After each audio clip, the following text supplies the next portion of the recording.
ओम सभी को नमस्ते। ओम का उच्चारण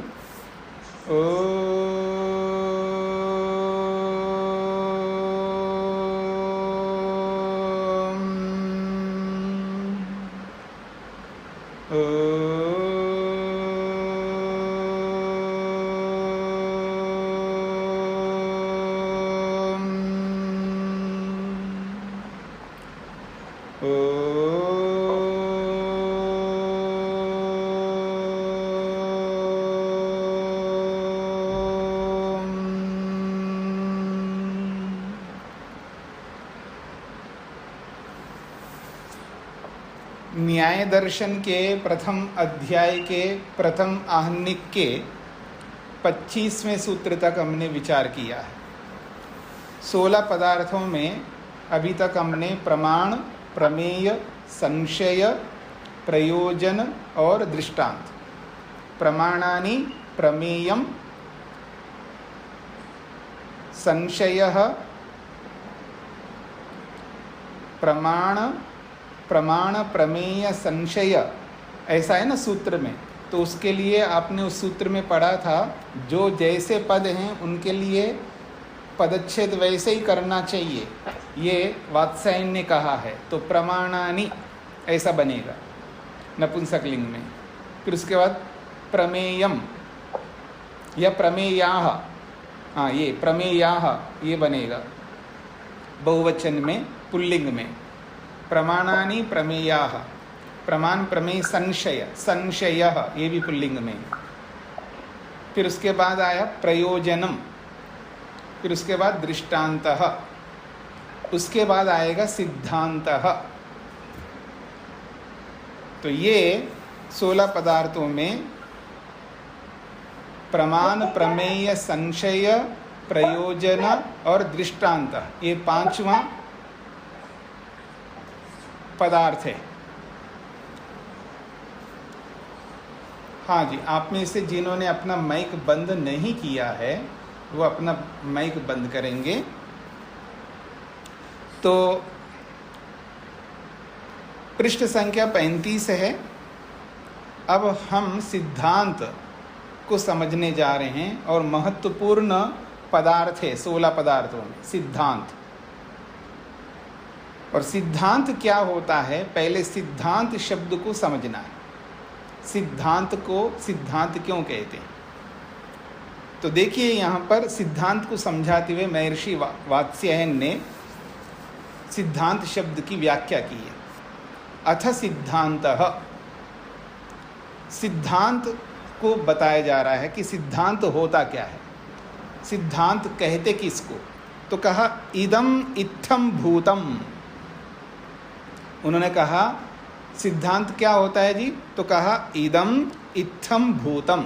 ये मैं अलग करके बोल रहा हूँ, इदम इत्थम भूतम च इति अभ्यनुज्ञायमानम अर्थजातम सिद्धम। पहले सिद्धांत में सिद्धम को समझाएंगे, फिर सिद्धांत को समझाएंगे। तो कहते हैं इदम इत्थम भूतम। इदम का मतलब है यह, इत्थम भूतम का मतलब है इस प्रकार है, यह इस प्रकार है। इदम इत्थम भूतम, इदम का मतलब यह, और इत्थम भूतम का अर्थ होता है इस प्रकार, यह इस प्रकार है। अब यह इस प्रकार है, सिद्धांत किसका होता है जी? पदार्थों का। पदार्थों के सिद्धांत होते हैं, तो वो जड़ पदार्थ हो या चेतन पदार्थ हो, इस पदार्थ का यह सिद्धांत है। अर्थात ये जो पदार्थ है वो इस प्रकार है। मान लीजिए जैसे आत्मा एक पदार्थ है, ठीक है जी, प्रमेय है ना, आत्मा भी एक प्रमेय है। तो प्रमेय जो है 16 पदार्थों में एक पदार्थ है, 16 पदार्थ के अंतर्गत एक प्रमेय है। तो प्रमेय एक पदार्थ है। अब उस आत्मा का सिद्धांत अगर हमको समझना है तो कह रहे हैं इदम इत्थम भूतम, यह इस प्रकार है। अब यह से क्या लेंगे? आत्मा। और इस प्रकार का मतलब है वो उसके जो भी स्वरूप है वो स्वरूप बताएंगे, वो स्थापित करेंगे। आत्मा किस प्रकार है उसका स्वरूप बताएंगे ना। तो इदम इत्थम भूतम, यह इस प्रकार है।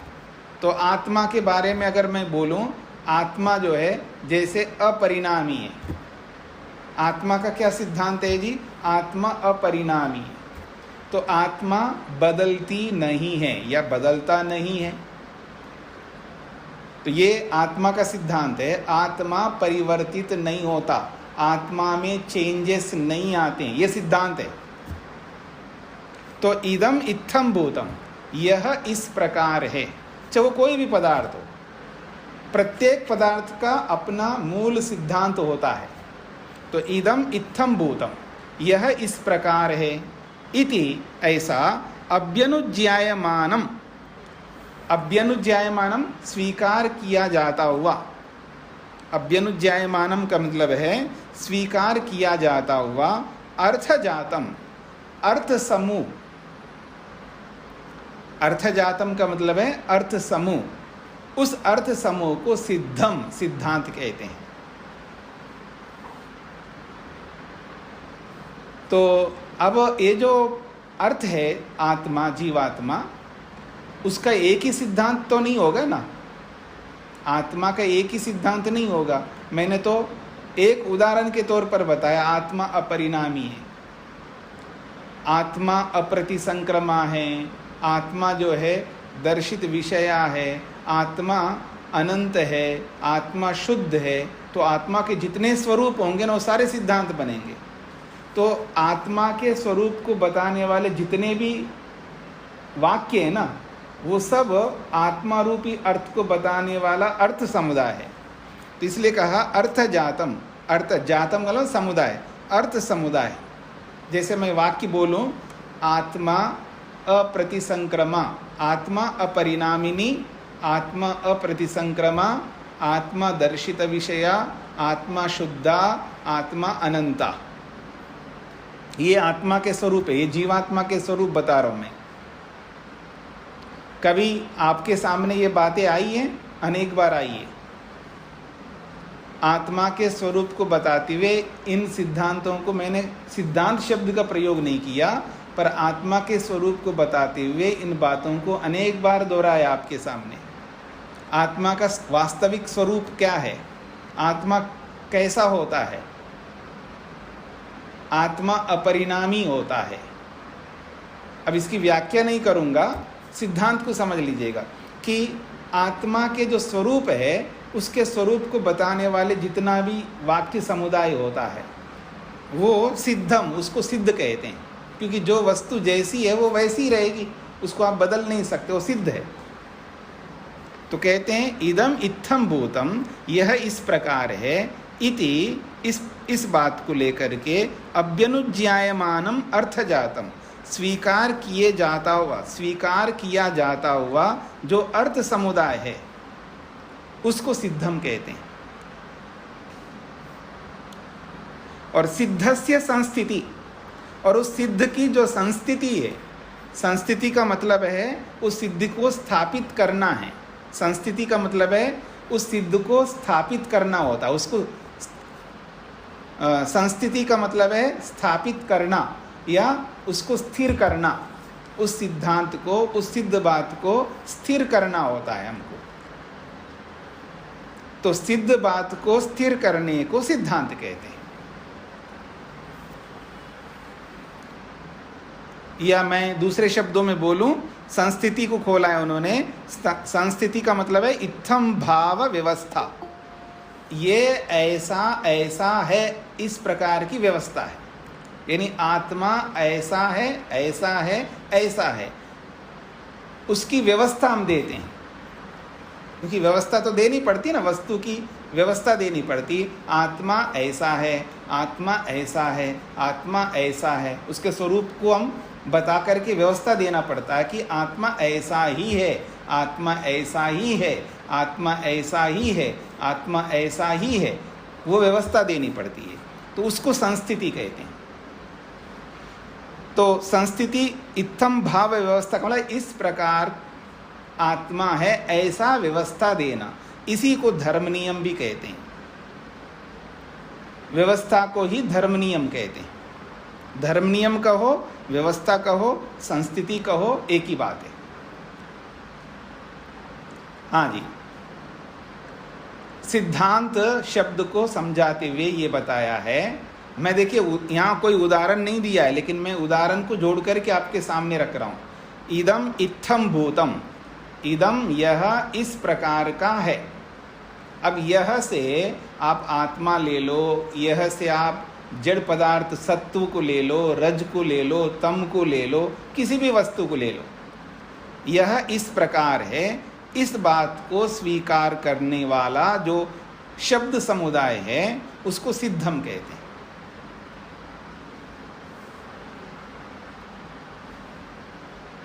या उसके स्वरूप समुदाय है, यूं कह अर्थ समूह, अर्थ जातम का मतलब है उसके जो अर्थ है ना, जैसे मैंने बोला आत्मा अपरिणामी, अप्रतिसंक्रमा, दर्शित विषया, शुद्धा, अनंता, ये सब अर्थ है, जीवात्मा के अर्थ समुदाय है, यानी उसके वास्तविक स्वरूप है।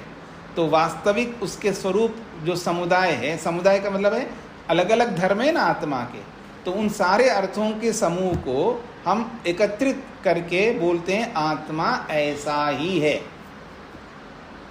तो इसको कहेंगे सिद्धांत। तो इदम इत्थम भूतम, यह आत्मा इस प्रकार है। इस बात को स्वीकार करते हुए उसके जो अर्थों के स्वरूप है, यानी उसके स्वभावों के स्वरूप है, उनके उस आत्मा के स्वभावों का जो समुदाय है उसको सिद्धम कहते हैं। सिद्धम इसलिए कहते हैं, वो सिद्ध है ना, सिद्ध का मतलब होता है जो वस्तु जैसी है वो वैसी रहेगी ना, उसको आप बदल नहीं सकते। सिद्धम का मतलब है जो जैसी वस्तु है उसको वैसा ही आपको मानना पड़ता है। अब आत्मा ऐसी है तो ऐसी ही है, यही सिद्ध कहेंगे। जैसे मैं कहूँगा कि माँ को स्त्री कहते हैं, पिता को पुरुष कहते हैं, क्यों कहते हैं जी? ये सिद्ध है, इसमें कोई क्यों की कोई बात नहीं आएगी, ये सिद्ध है। सिद्ध का मतलब पहले से ही उसको ऐसा कहते हैं। मेरी बात समझ रहे हैं आप? जैसे अग्नि गर्म है, क्यों है जी गर्म? भाई ये सिद्ध है, उसका स्वभाव है ना। अब उस स्वभाव पर आप प्रश्न नहीं कर सकते, गर्म क्यों होती है अग्नि, पानी शीतल क्यों होता है, सिद्ध बात को लेकर के आप प्रश्न नहीं कर सकते, उसका स्वभाव है, उसका नेचर है। मेरी बात समझ रहे हैं आप सब लोग? तो ऐसे ही जब वस्तु के स्वरूप को लेकर के जब प्रस्तुत किया जा रहा है तो यह ऐसा है, यानी इस वस्तु का स्वरूप इस प्रकार है, और वो जो उसके स्वरूपों का जो समुदाय है उसको सिद्धम कहेंगे। और उस सिद्ध की संस्थिति करनी है, अर्थात उस सिद्ध बात को व्यवस्थित करना है, यानी व्यवस्था देनी है। व्यवस्था का मतलब है ये ऐसा ही है, स्थापित करना होता है। उसके सिद्ध स्वरूप को स्थापित करने को संस्थिति कहते हैं। उस सिद्ध स्वरूप को स्थापित करने को संस्थिति कहते हैं। और उस स्थापित करना, उस सिद्ध स्वरूप को स्थापित करने को ही धर्म नियम कहते हैं। ये उसकी संज्ञाएं, उसके नाम हैं। हाँ जी, अब आप में से किसको समझ में नहीं आए वो पूछ सकते हैं, हाथ खड़ा करना पड़ेगा पहले। ठीक है, सिद्धांत का अर्थ हुआ है कि वस्तु का जो स्वरूप होता है उस स्वरूप के समुदाय, यानी वस्तु, क्योंकि कोई भी वस्तु होता है उसका एक स्वरूप नहीं होता है ना, उसके अनेक स्वरूप होते हैं। उस वस्तु के अनेक स्वरूप होते हैं, उन अनेक स्वरूपों को सिद्ध कहते हैं।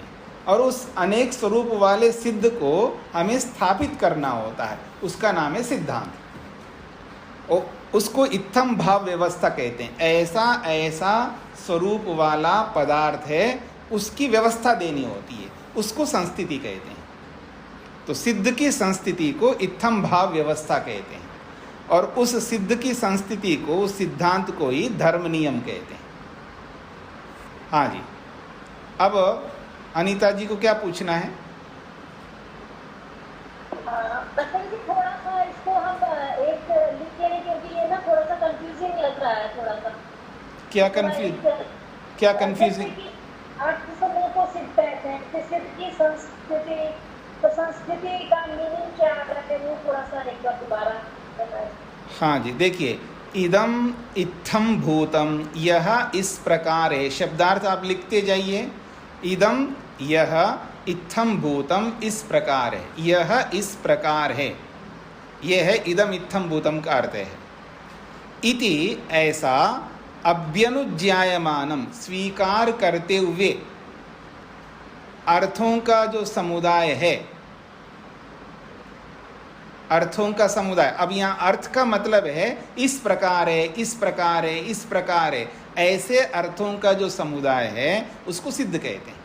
क्योंकि इस प्रकार है, वो एक ही प्रकार नहीं होगा ना उस पदार्थ का, यानी पदार्थ का एक स्वरूप नहीं है, पदार्थ के अनेक स्वरूप होते हैं। जैसे मैंने बोला है,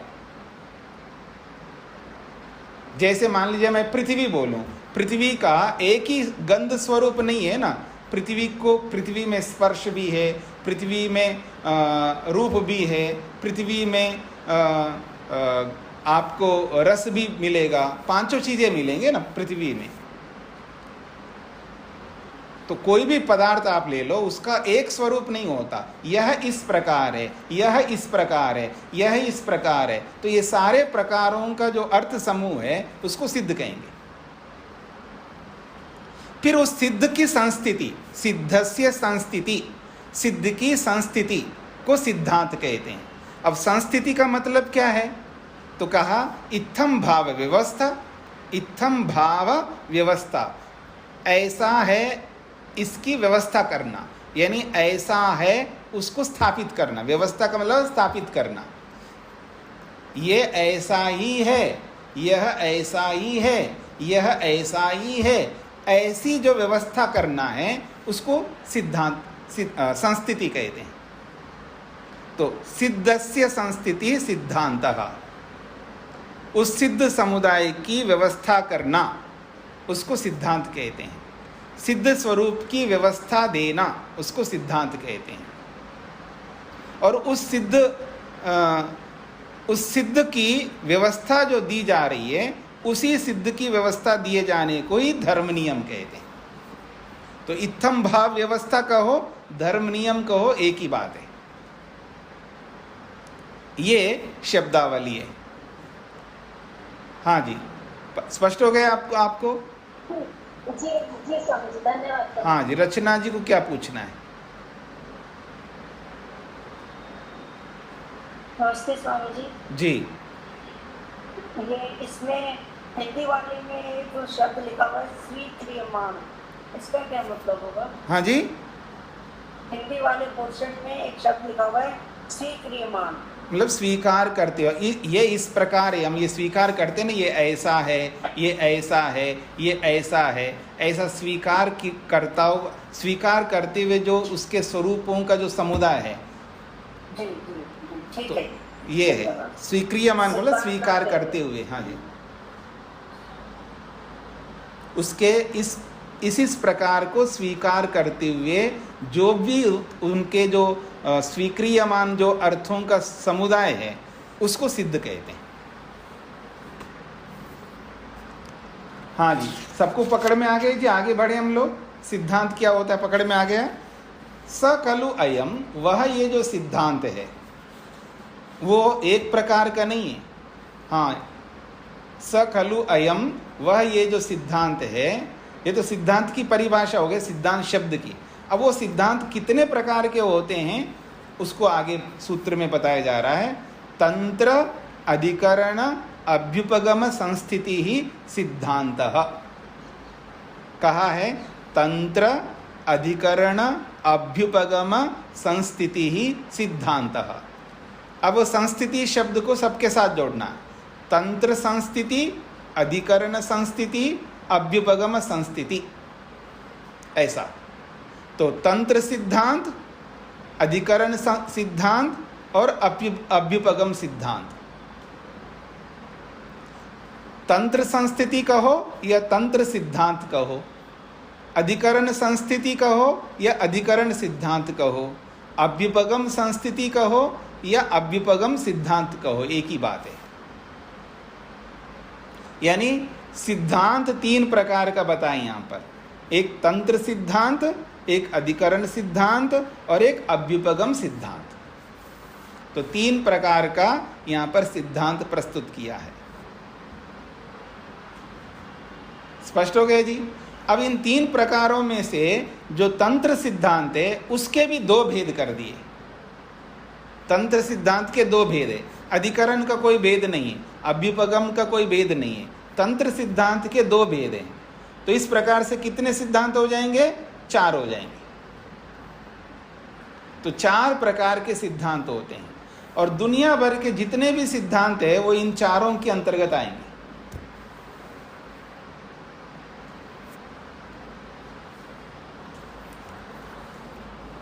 हाँ जी, तो तंत्र संस्थिति, अधिकरण संस्थिति, अभ्युपगम संस्थिति को सिद्धांत कहते हैं। यानी तंत्र संस्थिति एक सिद्धांत हो गया, अधिकरण संस्थिति दूसरा सिद्धांत हो गया और अभ्युपगम संस्थिति ये तीसरा सिद्धांत हो गया। एक एक की व्याख्या करेंगे, चिंता मत करना, आगे सबकी व्याख्या करेंगे, ये केवल नाम बताएं यहाँ पर। तो सूत्रार्थ हो गया है तंत्र संस्थिति, अधिकरण संस्थिति और अभ्युपगम संस्थिति रूपी सिद्धांत होते हैं। सूत्रार्थ क्या बोला जी मैंने? तंत्र संस्थिति, अधिकरण संस्थिति, अभ्युपगम संस्थिति रूप सिद्धांत होते हैं।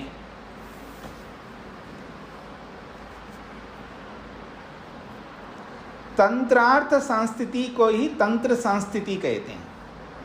तंत्रार्थ संस्थिति को ही तंत्र संस्थिति कहते हैं।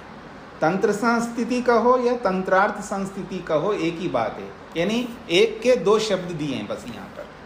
तंत्रार्थ संस्थिति शब्द से भी बोलो या तंत्र संस्थिति शब्द से बोलो, एक ही बात है। अब तंत्र क्या होता है?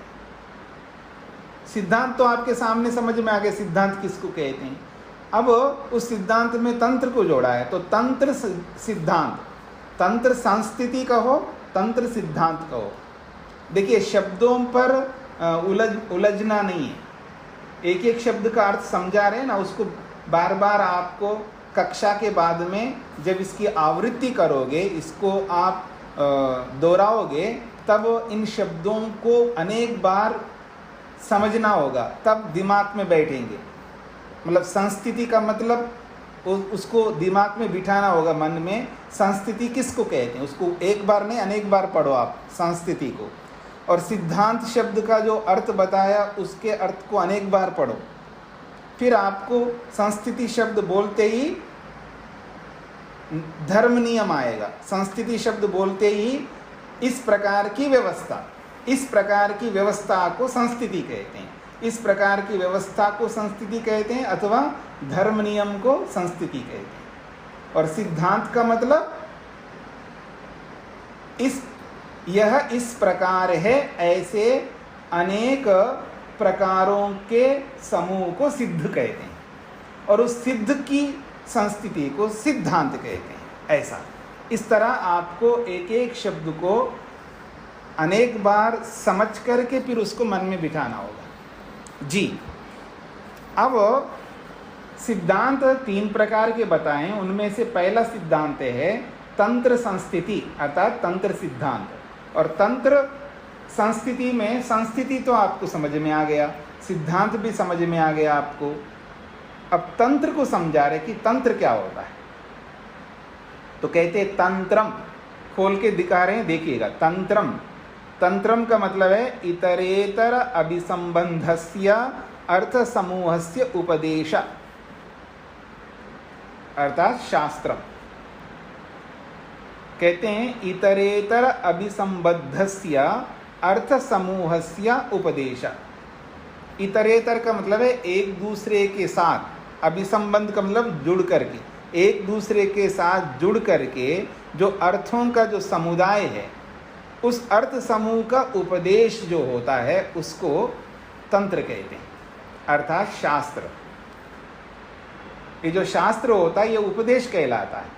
जैसे योग शास्त्र है तो ये योग का उपदेश है, शास्त्र का मतलब उपदेश। अब योग में क्या बताया, देखिए अगर योग को आप तंत्र शब्द से समझेंगे तो इतरेतर अभिसंबंधस्य, एक दूसरे के साथ संबंध अर्थों के समुदाय का जो उपदेश होता है उसको तंत्र कहते हैं। अब देखिएगा, मैं आप लोग योग से परिचित हैं इसलिए आपको तंत्र समझ में आएगा। तंत्र का मतलब है उपदेश, उपदेश का मतलब है शास्त्र। तो योग शास्त्र कहो, योग उपदेश कहो, एक ही बात है यहाँ पर। अब इसको तंत्र के रूप में देखना है तो कैसे देखना, इतरेतर अभिसंबंधस्य अर्थ समूह। देखिए योग शास्त्र में कितने भाग है जी, 8 भाग है। यम नियम से लेकर के समाधि तक। यम नियम के साथ जुड़ा है और नियम यम के साथ जुड़ा हुआ है। यम नियम फिर आसन, यम नियम आसन के साथ जुड़े हुए हैं और आसन नियम यम के साथ जुड़ा हुआ है। तो यम नियम आसन, फिर उसके बाद प्राणायाम। तो यम नियम आसन प्राणायाम के साथ जुड़े हुए हैं और प्राणायाम इन तीनों के साथ जुड़ा हुआ है।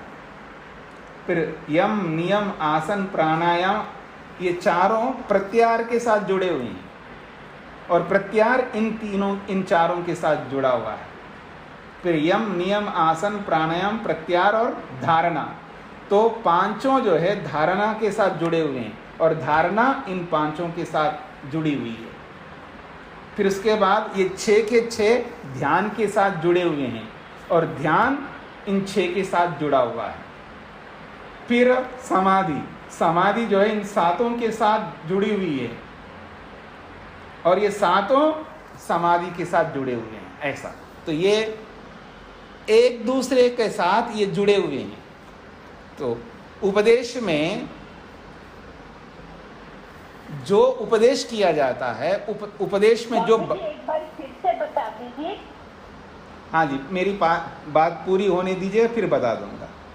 जब उपदेश किया जाता है उस उपदेश में एक ही बात नहीं बताई जाती है ना, उपदेश में अनेक बात बताई जाती है। देखो आप जल्दी नहीं उठते हो, आप जल्दी उठा करो, उठ करके आप व्यायाम किया करो, व्यायाम करके आप स्नान किया करो, फिर हवन किया करो, फिर ध्यान किया, जो भी कई बातें बताएंगे ना उपदेश में, केवल एक बात नहीं बताए जाएंगे। और उस उपदेश में जो बातें कही जाएंगी वो बातें एक दूसरे के साथ जुड़ी रहेंगी। मेरी बात समझ रहे हैं ना आप लोग? तो तंत्र का मतलब है इतरेतर अभिसंबंध, एक दूसरे के साथ। उस तंत्र में जो बातें रहेंगी उस तंत्र में, यानी उस उपदेश रूपी तंत्र में, उस शास्त्र रूपी तंत्र में जो भी सिद्धांत होंगे वो सिद्धांत एक दूसरे के साथ जुड़े रहेंगे। देखिए जल्दी उठना भी एक सिद्धांत है, व्यायाम करना भी एक सिद्धांत है और हवन करना भी एक सिद्धांत है। ये सब सिद्धांत ही है ना, ये सब सिद्धांत है। समझने का प्रयत्न करना, आपको बहुत अच्छा लगेगा। सिद्धांत को समझना बहुत आवश्यक है। जो सिद्धांत रूपी ये पदार्थ है, याद रखना मेरी बात, 16 पदार्थों में सिद्धांत एक पदार्थ है और इस पदार्थ रूपी सिद्धांत के विवेक के बिना मुक्ति नहीं मिलने वाली, याद रखना। इसको समझने का प्रयत्न करना, इसको हल्के में मत लेना, मुक्ति के साथ जोड़ दीजिएगा। 16 पदार्थों को, एक एक पदार्थ को मुक्ति के साथ जोड़ करके देखिएगा तो रुचि पैदा करिए, श्रद्धा पैदा करिए, समझने का प्रयत्न करिएगा। तो जब कोई शास्त्र होता है वो शास्त्र में एक बात नहीं होती, शास्त्र में अनेक बातें होती हैं। शास्त्र में एक सिद्धांत नहीं होता, अनेक सिद्धांत होते हैं और वो जो अनेक सिद्धांत है वो एक दूसरे के पूरक होते हैं, एक दूसरे के साथ जुड़े हुए रहते हैं और एक दूसरे के साथ जुड़े हुए सारे सिद्धांतों का जो समुदाय होता है उसको कहते हैं उपदेश, उसी को कहते हैं शास्त्र। अब पकड़ में आ गया आपको। अब पंक्ति को देखिए, तंत्रम, तंत्र क्या है? इतरेतरा, इतरेतर का मतलब है एक दूसरे के साथ, अभिसंबंधस्य जुड़े हुए का, एक दूसरे के साथ जुड़े हुए का, अर्थ समूहस्य, अर्थ समूह का, एक दूसरे के साथ जुड़े हुए अर्थ समूह का जो उपदेश होता है उसको तंत्र कहते हैं और उसी उपदेश को शास्त्रम कहते हैं। हाँ माता वेद कुमारी जी, अब समझ में आ गया आपको? जी आ गया। जी, तो ये हो गए जी तंत्र सिद्धांत। ठीक है, ये तंत्र सिद्धांत पूरा कर दिए उन्होंने। अब अधिकरण सिद्धांत को समझा रहे हैं। अधिकरण सिद्धांत क्या होता है? तो कह रहे हैं अधिकरण अनुशक्तार्थ संस्थिति अधिकरण संस्थिति। अधिकरण अनुशक्तार्थ संस्थिति। अधिकरण कहते हैं आधार। अधिकरण का मतलब है आधार, यूं समझ लीजिएगा।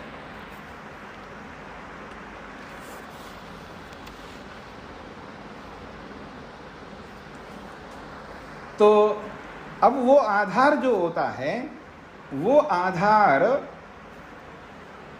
अनुशक्ता, एक आधार दूसरे आधार के साथ संबद्ध रहता है। एक आधार दूसरे आधार का और दूसरा तीसरे आधार के साथ अनुशक्त रहता। अनुशक्त का मतलब है जुड़ा रहता है। वहाँ तो एक दूसरे के साथ जुड़े हुए सिद्धांत हैं वहाँ पर। यहाँ अधिकरण है। अधिकरण का मतलब यहाँ पर ऐसा समझ लीजिएगा आप, जैसे मैं आपको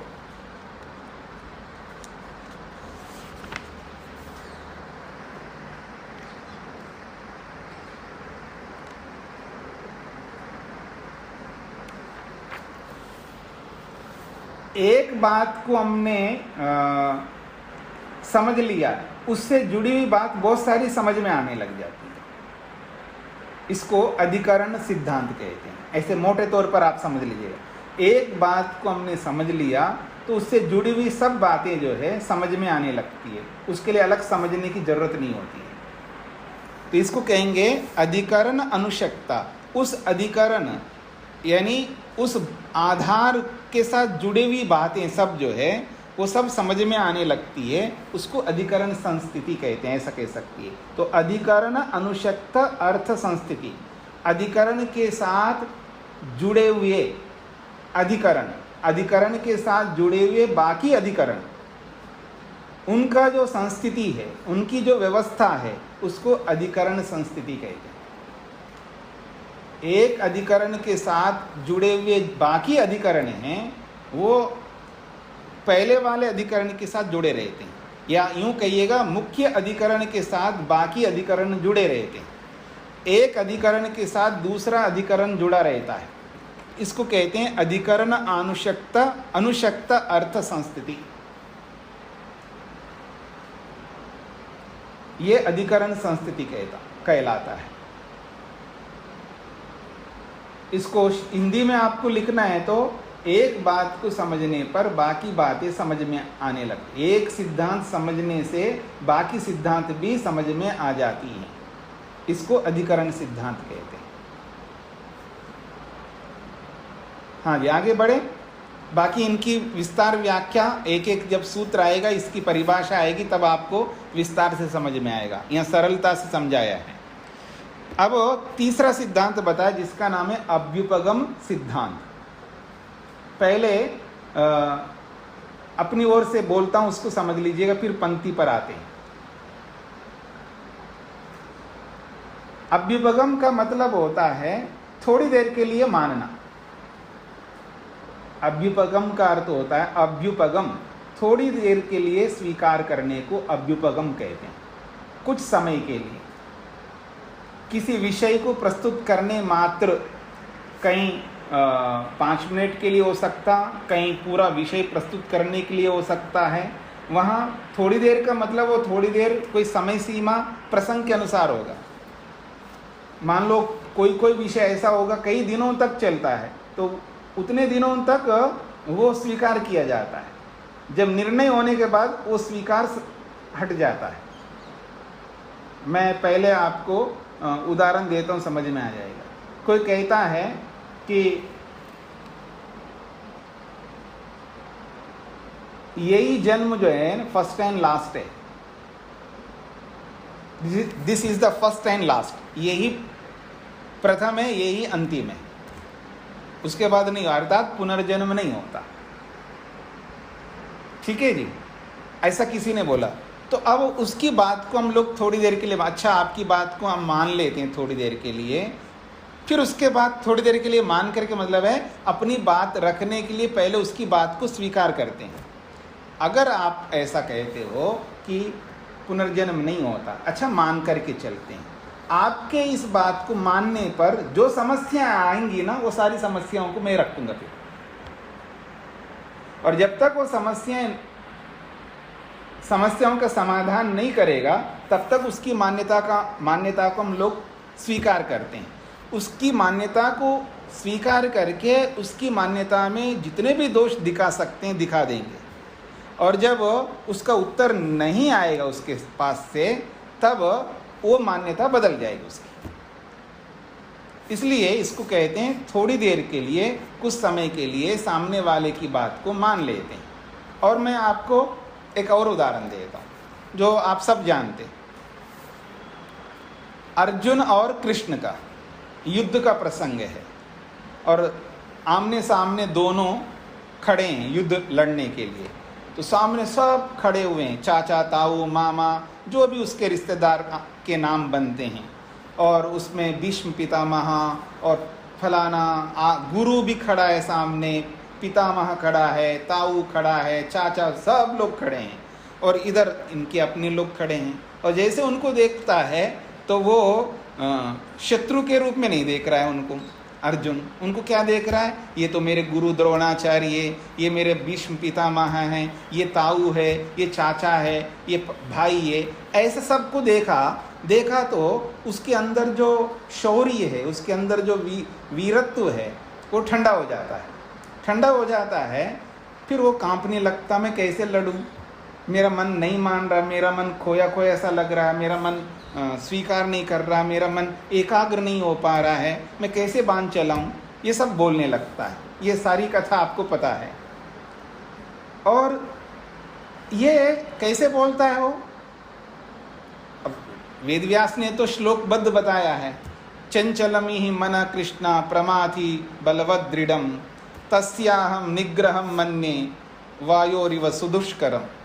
ये श्लोक के रूप में बोलते हैं, और वो एक सिद्धांत प्रस्तुत कर रहा है। वो हे कृष्ण, ये जो मन है वो बड़ा चंचल है, ये सिद्धांत प्रस्तुत कर रहा है। क्या सिद्धांत प्रस्तुत कर रहा है वो, मन बड़ा चंचल है, ये एक सिद्धांत है। आप लोग भी तो मानते होंगे ना ऐसा ही, मन बड़ा चंचल है, मन मानता ही नहीं है। आपका क्या सिद्धांत है, मन चंचल, ऐसा सिद्धांत है, पर मेरा नहीं है ऐसा सिद्धांत। अब मन चंचल है, इस बात को मेरे को खंडन करना है। ऐसे नहीं, खंडन हर जगह नहीं किया जा सकता है। पहले से वो आदमी दुखी हो रहा है, चाचा, मामा, ताऊ, गुरु आदि को देख करके, ठीक है ना, और वो दुखी हो रहा है का मतलब उसके अंदर मोह उत्पन्न हो गया, राग उत्पन्न हो गया। और उस मोह में उसका जो ज्ञान का स्तर होता है ना, वो कम हो जाता है। देखिए, द्वेष में भी ज्ञान का स्तर कम होता है, राग में भी ज्ञान का स्तर कम होता है, और मोह में भी ज्ञान का स्तर कम होता है। तीन है ना मुख्य रूप से, राग, द्वेष और मोह। इन तीनों स्थितियों में व्यक्ति का जो ज्ञान का स्तर है, विवेक का स्तर है, एकदम लो हो जाता है, डाउन हो जाता है। मतलब एक शिखर पर है और एक तलेटी पर है। तो जैसे ही मोह जग जाता है, राग जग जाता है, ये द्वेष जग जाता है, तो उसका जो ज्ञान का स्तर है एकदम लो हो जाता है। जब आदमी गुस्से में आता है ना, उसका विवेक काम नहीं कर रहा होता, देखना। जब आदमी राग में आता है ना, तो भी विवेक काम नहीं कर रहा होता है, और मोह में आ जाए तो भी विवेक काम और पहले से उसका विवेक डाउन हो गया। अब उसको उपदेश थोड़ा कर सकते आप उस परिस्थिति में। गुस्सा करना नहीं साहब, नहीं आप गलत कर रहे हो, गुस्सा नहीं करना चाहिए। उसका टेम्पर इतना हाई लेवल पर है, इतना गुस्सा आ रहा है, उसका विवेक काम ही नहीं कर सकता, आपके उपदेश को सुन ही नहीं सकता वो सामने वाला। तो आप क्रोध न करने का उपदेश नहीं दे सकते।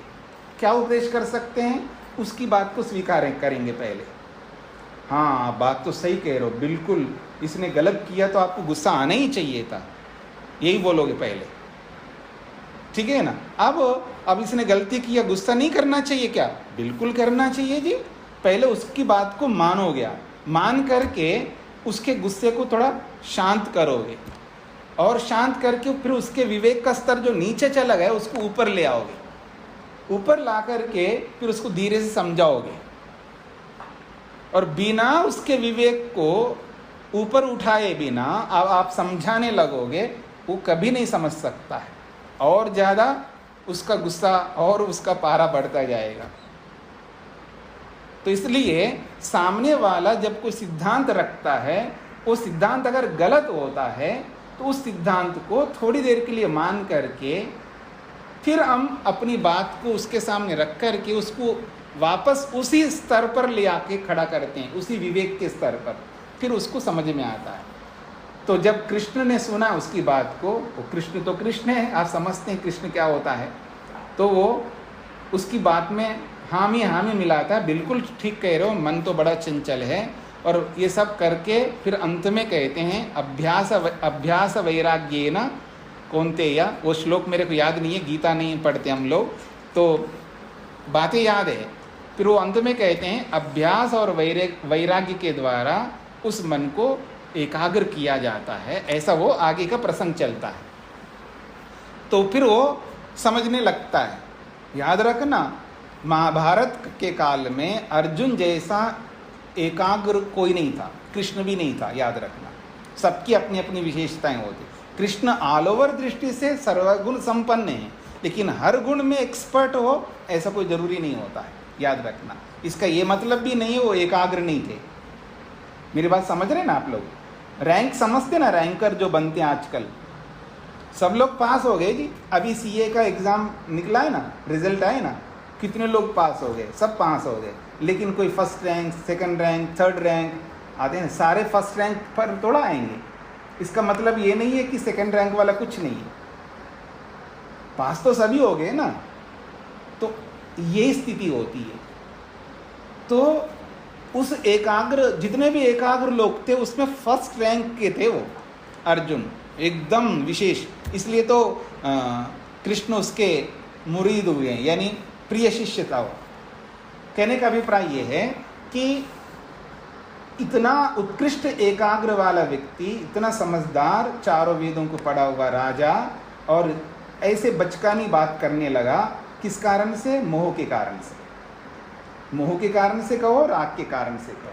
तो ऐसी परिस्थिति में उसके ज्ञान का स्तर जब लो हो जाता है, उसको वापस ऊपर लाने के लिए उसके हामी में हामी मिला करके, हमको कोई नहीं बैठा, बिल्कुल गुस्सा आ ही जाता है गलत करने पर, उस बच्चे को हम शांत करते हैं, उसका पीठ थपथपाते हैं, फिर वो जैसे ठंडा होता है, सामान्य होता है। जब सामान्य जब भी हो जाए, वो उसी समय हो जाए, 1 घंटे में हो जाए, 1 दिन में हो जाए, 1 सप्ताह के बाद हो जाए, जब वो सामान्य होता है तब उसको वापस वही उपदेश करके हम उसके सिद्धांत को बदलते हैं। ये माँ भी करती है, पिता भी करता है, गुरु तो करता ही है, उसका काम ही यही है। बात समझ में आ रही है? तो जहाँ ऐसा होता है उसको अभ्युपगम कहते हैं, अर्थात थोड़ी देर के लिए मानना सामने वाले के उस सिद्धांत को। तो सामने वाले सिद्धांत को थोड़ी देर मान करके फिर उसकी विवेचना करके उसको गलत ठहराने को अभ्युपगम सिद्धांत कहते हैं। तो आइए अब पंक्ति को समझ लीजिएगा। अभ्युपगम संस्थिति अर्थात अनवधारित अर्थ परिग्रह। अनवधारित का मतलब है जो अभी अनिर्णीत सिद्धांत है। अनवधारित का मतलब है अभी अवधारण नहीं किया, निर्णय नहीं किया, उस सिद्धांत पर निर्णय नहीं, मतलब ये सिद्धांत उचित है, न्याय युक्त है, ठीक है, अभी इसका निर्धारण नहीं हुआ ना। तो अनवधारित अर्थ परिग्रह, जो अनवधारित अनिर्णीत जो सिद्धांत है उसको परिग्रह स्वीकार करना होता है। तद विशेष परीक्षणाय, क्यों स्वीकार कर रहे हैं हम लोग? तो उसके विशेष परीक्षा के लिए स्वीकार कर रहे हैं। वो सिद्धांत उसने जो प्रस्तुत किया कि मन बड़ा चंचल है, तो क्या वो चंचल है या नहीं है, उसकी विशेष परीक्षा करेंगे। और परीक्षा से जब हमको ये पता लग गया वो सही है तो मान लेंगे, हमें क्या आपत्ति है। अगर वो सही नहीं है उसका समाधान करेंगे। तो तद विशेष परीक्षणाय, उसकी विशेष परीक्षा के लिए उस अनिर्णीत सिद्धांत को परिग्रह स्वीकार किया जाता है, उसी को अभ्युपगम सिद्धांत कहते हैं। उसका नाम है अभ्युपगम सिद्धांत। तो ये तीन सिद्धांत आपके सामने आए हैं, अभ्युपगम सिद्धांत, अधिकरण सिद्धांत और तंत्र सिद्धांत। या यूं कहिए तंत्र संस्थिति, अधिकरण संस्थिति और अभ्युपगम संस्थिति।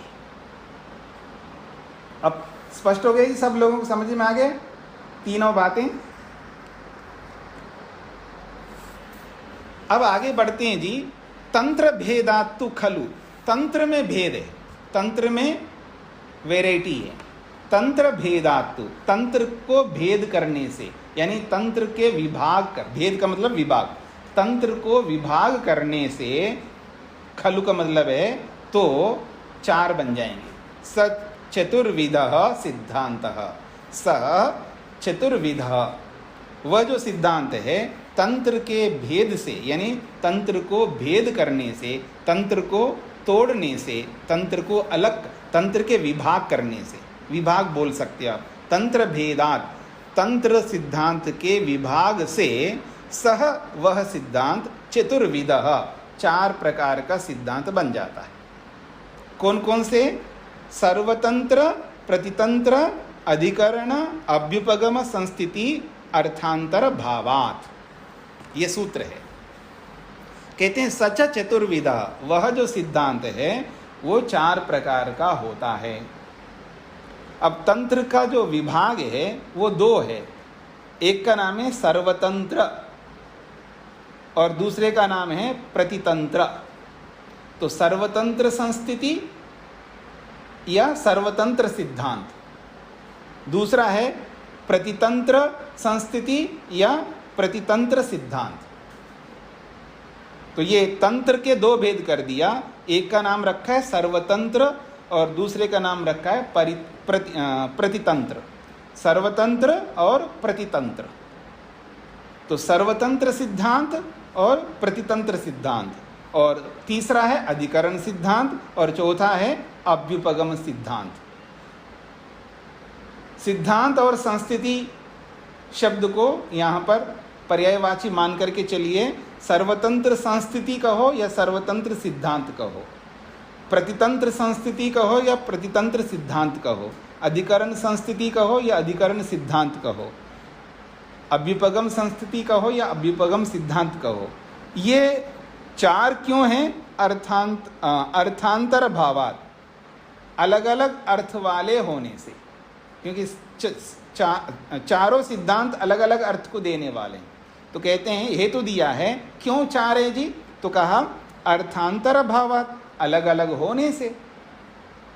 अगर एक ही प्रकार हो, एक ही हो सब बातें, सारी बातें एक ही है तो एक ही सिद्धांत बनता है।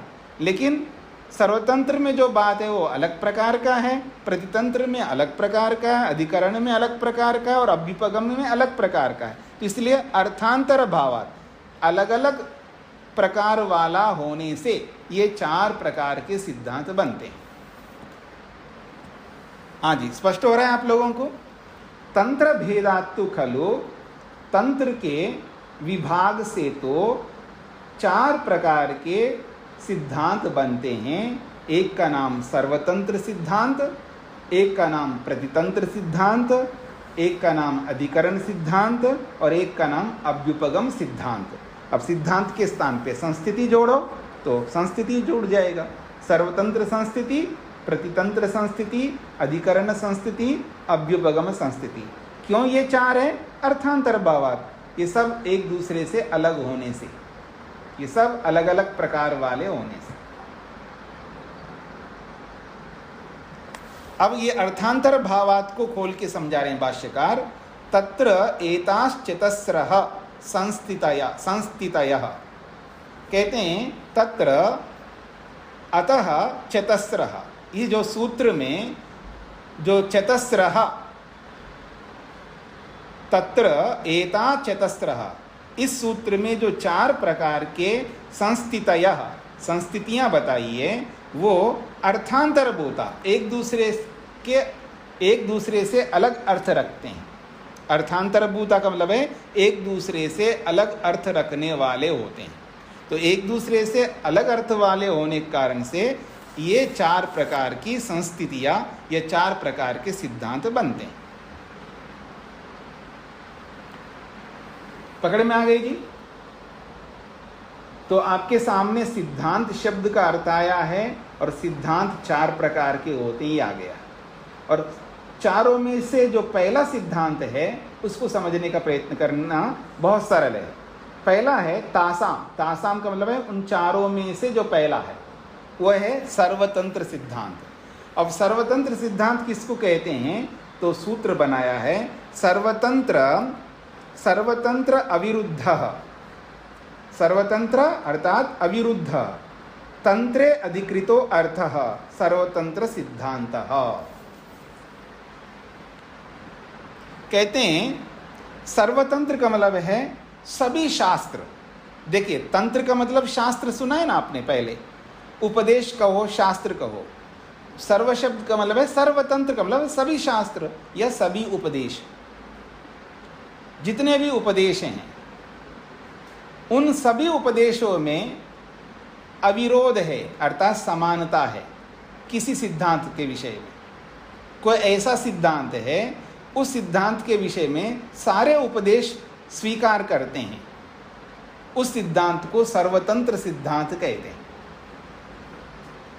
मेरी बात को समझने का प्रयत्न करेगा।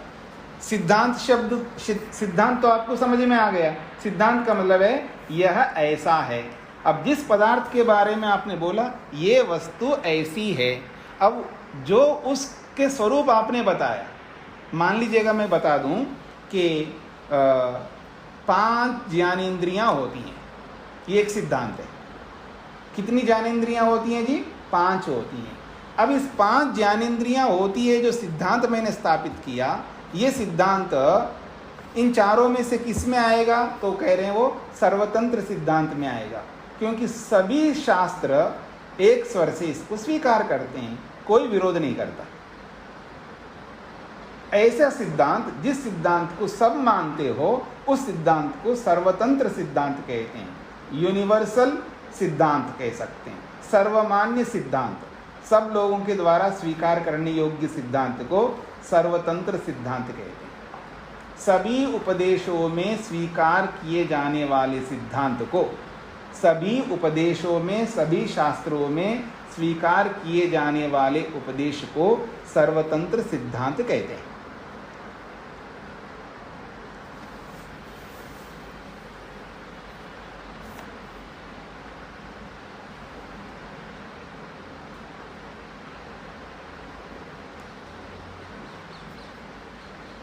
तो आइए सूत्रार्थ को समझ लीजिएगा। सर्वतंत्र अविरुद्ध, सर्वतंत्र सिद्धांत किसको कहते हैं? कहते हैं सर्वतंत्र अविरुद्ध, सभी शास्त्रों में सम्मत या सभी शास्त्रों के अविरुद्ध कहिए या सभी शास्त्रों में स्वीकृत कहिएगा। अविरुद्ध का अर्थ है स्वीकृत, सभी शास्त्रों में स्वीकृत। सर्वतंत्र अविरुद्ध, तंत्रे अधिकृतो अर्थ, जिस शास्त्र में जो अर्थ प्रस्तुत किया जा रहा है, तंत्रे अधिकृतो अर्थ, किसी शास्त्र में बताया गया अर्थ, तंत्रे अधिकृतो अर्थ, किसी शास्त्र में, तंत्र का मतलब है शास्त्र, उपदेश, किसी उपदेश में या किसी शास्त्र में जो अर्थ बताया गया है वो अर्थ सर्वतंत्र अविरुद्ध, सभी तंत्रों में स्वीकृत किया जाता है। ऐसे सिद्धांत को सर्वतंत्र सिद्धांत कहते हैं। तो इसको एक वाक्य में मैं अगर बोलूं, सभी शास्त्रों में सम्मत,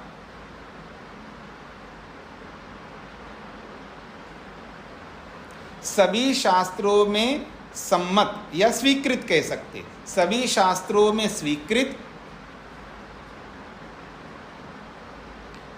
या आप इसको उल्टा करके लिख सकते जी, किसी शास्त्र में प्रतिपादित सिद्धांत को, ऐसा लिखिएगा, किसी शास्त्र में प्रतिपादित सिद्धांत को, किसी शास्त्र में प्रतिपादित सिद्धांत को सभी शास्त्रों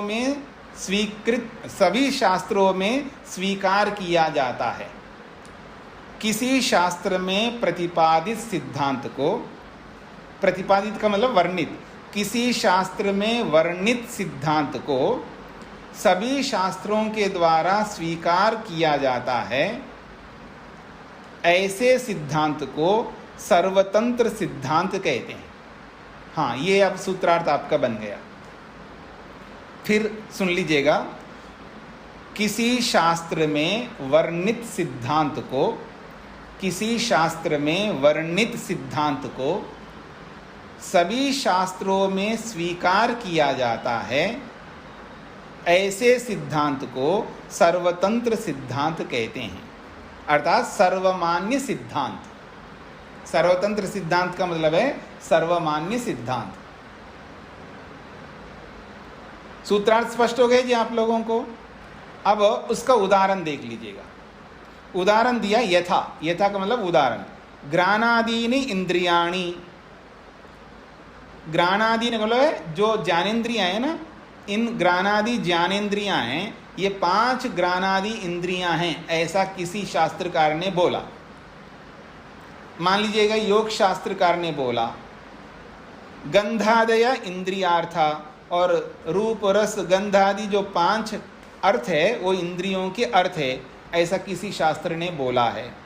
पृथिव्यादीनि भूतानि, पृथ्वी जल आदि जो है इनको भूत कहते हैं। और फिर कहा प्रमाणे अर्थस्य ग्रहणमिति, प्रमाणों से ही किसी अर्थ को स्वीकार किया जाता है।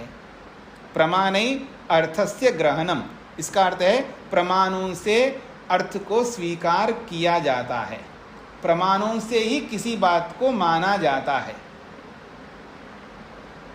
प्रमाणों से किसी अर्थ को या किसी बात को स्वीकार किया जाता है। अब प्रमाणों से किसी अर्थ को, किसी बात को स्वीकार किया जाता, कौन सा शास्त्र मना करेगा इस बात को? कोई शास्त्र नहीं मना करेगा। तो इस बात को, मतलब इस सिद्धांत को सर्वतंत्र सिद्धांत कहेंगे। पृथिव्यादीनि भूतानि, पृथ्वी आदि 5 महाभूत होते हैं, तो कौन सा उपदेश जो है, कौन सा शास्त्र इसको मना करेगा? सब लोग मानते हैं।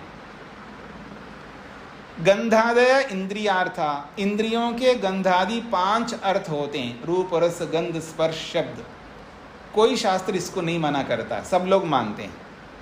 और ग्राणादीनि इंद्रियानि, ग्राणादि जो इंद्रियां हैं, 5 इंद्रियां हैं। ग्राण का मतलब है नासिका, उसके बाद रसना, उसके बाद जो है नेत्र, मतलब चक्षु कह सकते हो। ग्राण, रसना, चक्षु, फिर त्वक, फिर श्रोत्र, ये क्रम है ना। ग्राण, रसना, चक्षु, त्वक और श्रोत्र, ये 5 ज्ञानेंद्रियां कहलाती हैं। तो इनको कोई नहीं मना नहीं करता, यानी सभी शास्त्रकार इन बातों को मानते हैं। 5 ज्ञानेंद्रियां होती हैं, ये एक सिद्धांत है, कोई खंडन नहीं करता, इसका मतलब सर्वमान्य है।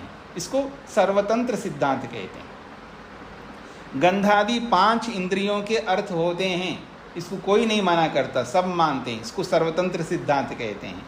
पृथिव्यादीनि भूतानि, पृथिव्यादि भूत जो है ये 5 होते हैं, इसको सभी स्वीकार करते हैं।